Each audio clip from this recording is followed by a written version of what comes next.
Good morning students. आज मैं BA part first में द कंसेप्ट ऑफ ट्रेडिशन का वर्णन करने जा रही हूँ कि परंपराएं किसे कहते हैं, परंपरा का क्या अर्थ है। जैसे हम जानते हैं कि 19वीं शताब्दी में अंग्रेजों में जिस रोमांटिक समीक्षा का वर्णन किया था वह वैयक्तिक और कल्पनाशीलता को विशेष महत्व दिए हुए है। इस शताब्दी के अंतिम चरण में वाल्टर पेल्टर ने और ऑस्कर ने इसका वर्णन किया है, इसके महत्व का वर्णन किया है कि स्वतंत्रतावादी विद्वान और कवि की प्रतिभा एवं अंतःप्रेरणा को ही काव्य सृजन का मूल मानकर प्रतिभा को दैवी गुण स्वीकार करने का वर्णन किया है। इलियट नामक समाजशास्त्री का कहना है कि परंपरा के अभाव में कवि छाया मात्र है और उसका कोई अस्तित्व नहीं होता है। अतः परंपरा अत्यंत ही महत्वपूर्ण वस्तु है। इसे छोड़ देने से हम वर्तमान को भी छोड़ बैठेंगे। इसमें कहा गया है, इलियट नामक समाजशास्त्री ने कहा है कि परंपरा सामाजिक विकास के लिए या सामाजिक अध्ययन के लिए या उन विद्वानों के लिए जो कि समाज की परिस्थितियों का वर्णन करने के लिए आगे बढ़ते हैं, उनके लिए परंपराओं का अध्ययन करना अत्यंत आवश्यक है। क्योंकि परंपराएं हमारी धरोहर मानी जाती है और परंपराएं हमारा इतिहास मानी जाती है।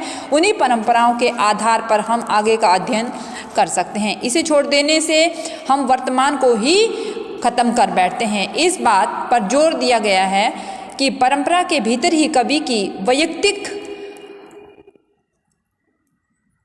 प्रतिष्ठा का वर्णन किया गया है तथा इसमें कहा गया है कि परंपरा के अंतर्गत उन सभी स्वाभाविक कार्यों का रीति रिवाजों का समावेश है जो स्थान विशेष पर रहने वाले लोगों के अंदर सह संबंधों का निर्माण करते हैं। अर्थात कल्पनाओं को एक ऐसा प्रतिनिधित्व माना गया है जो समाज का वर्णन करता है। परंपरा के भीतर विशिष्ट धार्मिक आधारों से लेकर विभिन्न पद्धतियों एवं उनसे संबंधित तरीकों का वर्णन किया गया है। इलियट नामक समाजशास्त्री का कहना है कि परंपरा उत्तराधिकार से प्राप्त होती है और यह अर्जित की जाती है। अर्थात इलियट ने कहा है कि जिन परंपराओं का हम वर्णन करते हैं उन्हें व्यक्ति पीढ़ी दर पीढ़ी हस्तांतरित होने के बाद उनको अपने जीवन में अर्जित करने का प्रयास करते हैं और उसके ऊपर खरा उतरने का प्रयास करते हैं। जिस प्रकार से परंपराएं हमेशा हमारी जीवित रहती है और हस्तांतरित होती रहती है। इनके लिए परंपरा एक प्रवाह है जो अतीत के सांस्कृतिक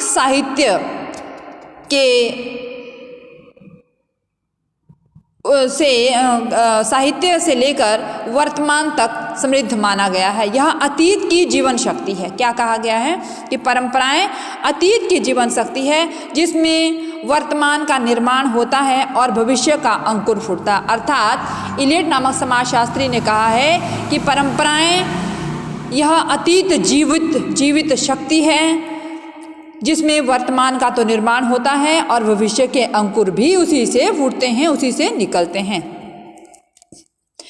इलियट का कहना है कि परंपरा का महत्वपूर्ण तत्व इतिहास बोध है। क्या है?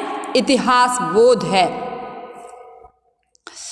और इस इतिहास बोध के आधार पर ही हम परंपरा का वर्णन कर सकते हैं कि परंपराएं किसे कहा गया है और किस तरह से परंपराओं को हम हस्तांतरित करते हैं। इलियट का कहना है कि परंपरा का महत्वपूर्ण तत्व जिस तरह से इतिहास बोध है, उसी तरह से परंपरा से उनका अभिप्राय प्राचीन काल के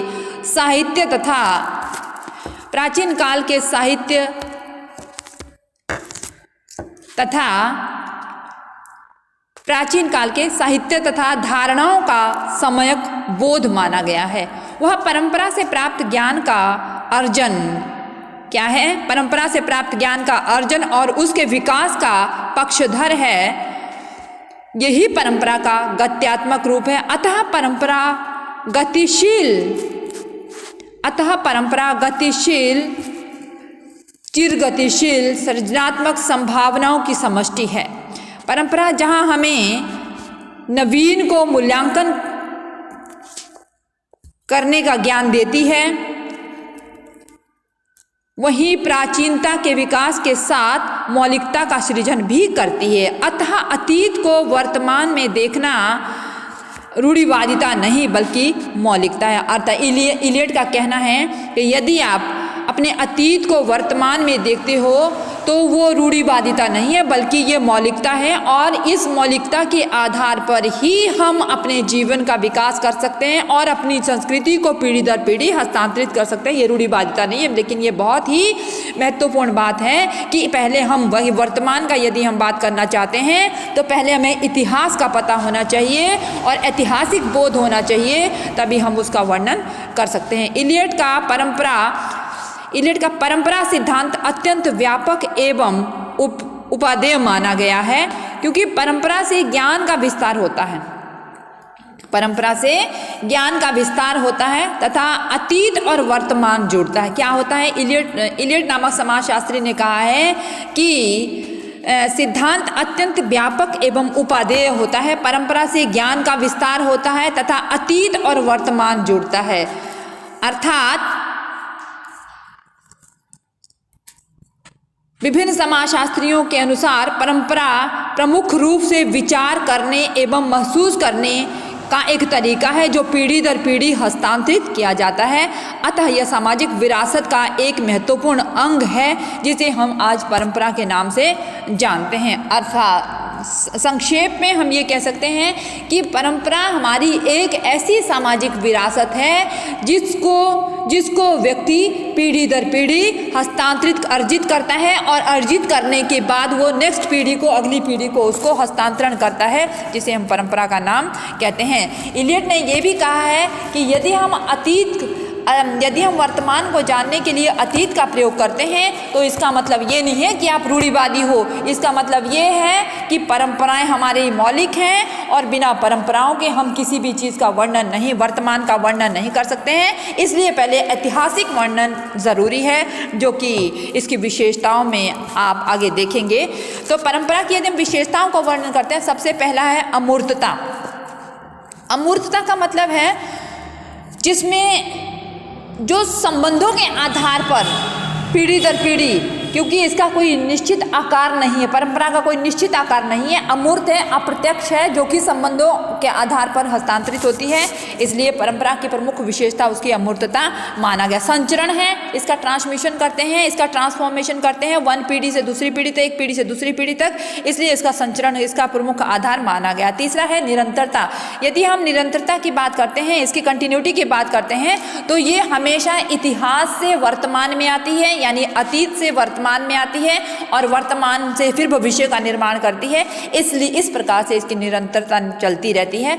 चौथा है ऐतिहासिकता, क्योंकि अभी आपने पढ़ा, इलियट नामक समाजशास्त्री ने भी कहा है कि यदि हम अतीत का वर्णन करके वर्तमान का वर्णन करते हैं तो ये इसका ऐतिहासिक पक्ष है, क्योंकि किसी भी संस्कृति को यदि आप अब उसका अध्ययन करना चाहते हो तो सबसे पहले आपको उसके इतिहास का वर्णन, उसके इतिहास का पता होना चाहिए, तभी आप उसके वर्तमान का, क्योंकि ये इसके लिए एक ऐतिहासिक बोध है, ऐतिहासिक ज्ञान है, जिसके आधार पर हम पीढ़ियों के हस्तांतरण का वर्णन कर सकते हैं।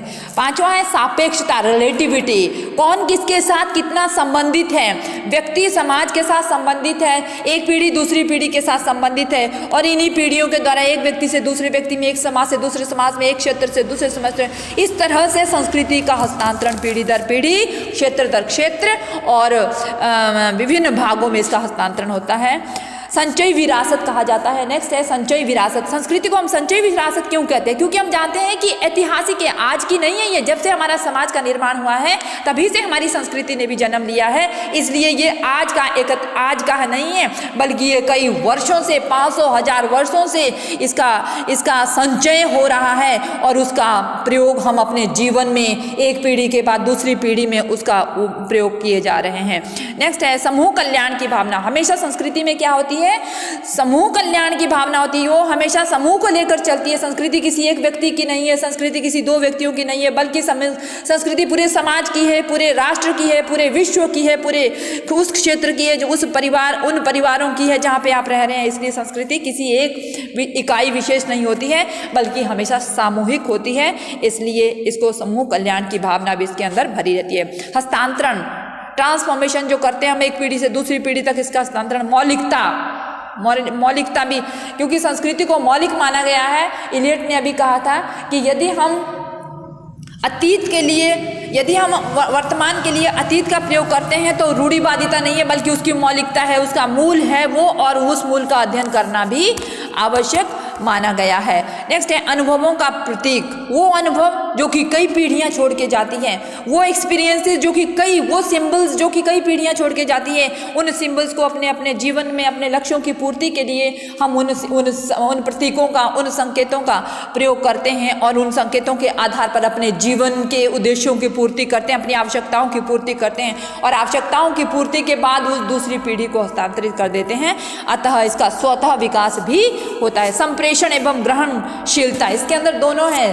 कम्युनिकेशन, संप्रेषण भी है और ग्रहणशीलता भी है। ये ग्रहण भी करती है और संप्रेषण भी, आगे से आगे भी इसका ट्रांसफॉर्मेशन भी करती है।